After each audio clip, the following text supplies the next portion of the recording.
Je vous enverrai la pluie de la saison et de l'arrière-saison.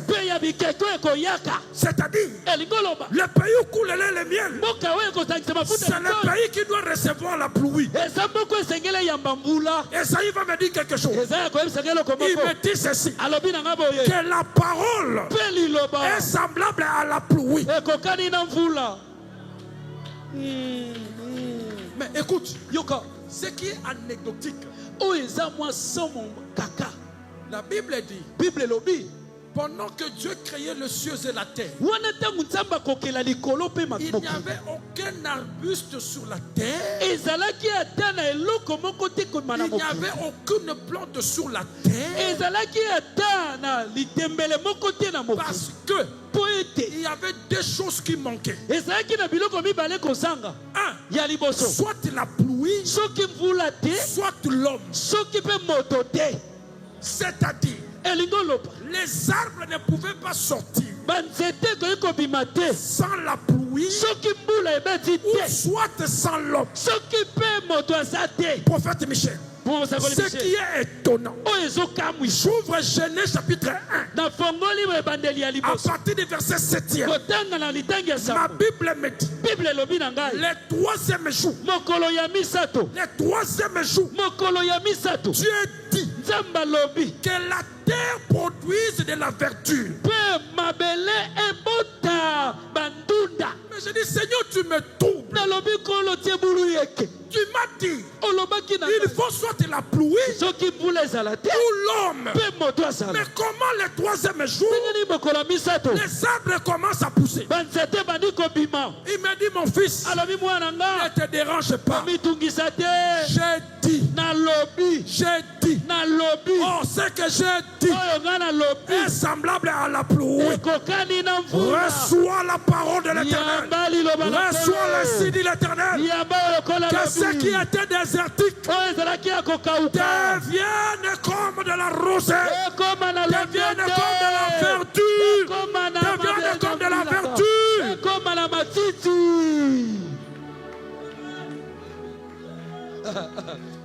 Dans les années qui peuvent se passer, si Dieu te dit quelque chose, même si tu ne vois pas comment cela va se réaliser, c'est lui qui parle et trouve les moyens pour accomplir sa parole. J'aimerais encourager quelqu'un qui a des promesses. N'enterrez pas les promesses de Dieu. Ça ne dépend pas de la famille où tu es né. Ça ne dépend pas du niveau de tes études. C'est lui qui a fait la promesse fidèle. Et c'est lui qui le fera. Je lève ma main droite et je dis à quelqu'un, c'est lui que nous prions ce soir. C'est lui qui rentrera en scène pour accomplir ce qu'il t'a dit. Si jusque-là tu as pensé que Dieu était menteur, je te dis que Dieu ne ment pas.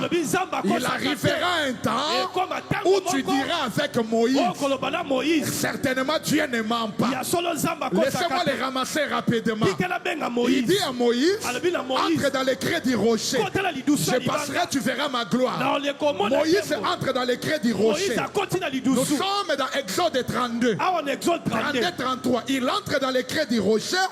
Et quand Dieu passe, Moïse voit les dos. Tous les exégètes sérieux de la Bible savent que les dos n'est pas assimilable à la gloire. Et puis Moïse est parti.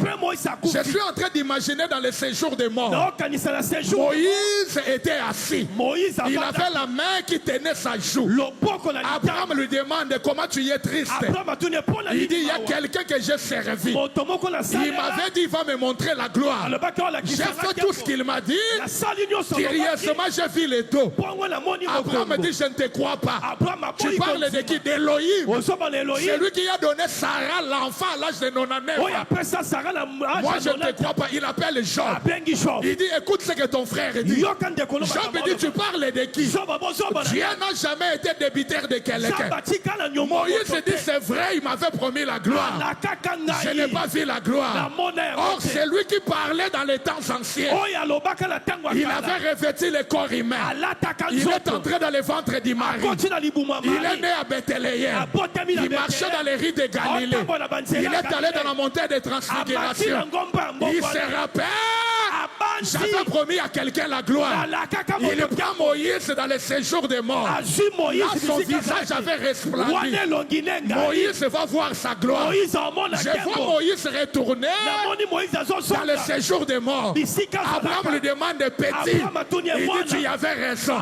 Dieu ne mange jamais. L'herbe sèche, la fleur flétrie.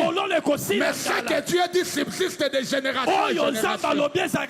Oh, j'ai dit, même si tu ne vois pas les moyens, Dieu trouvera les moyens pour accomplir sa parole. Ils sont entrés à Canaan. Ils ont dit le pays est tel que Dieu l'avait décrit. Mais c'est le Seigneur qui avait dit, je descendrai moi-même. Ça c'est la théophanie. Quand Dieu descend, c'est la théophanie. Manifestation de Dieu sous des formes quelconques. Il est descendu pour les conduire, mais pour les délivrer. Dieu ne délivre pas pour rien. Il dit, je vous amènerai dans un bon et vaste pays. C'est-à-dire l'Égypte n'était pas plus vaste que Canaan. L'Égypte n'était pas plus bon que Canaan. Quand Dieu vient dans sa manifestation, c'est pour élever le standard de votre vie.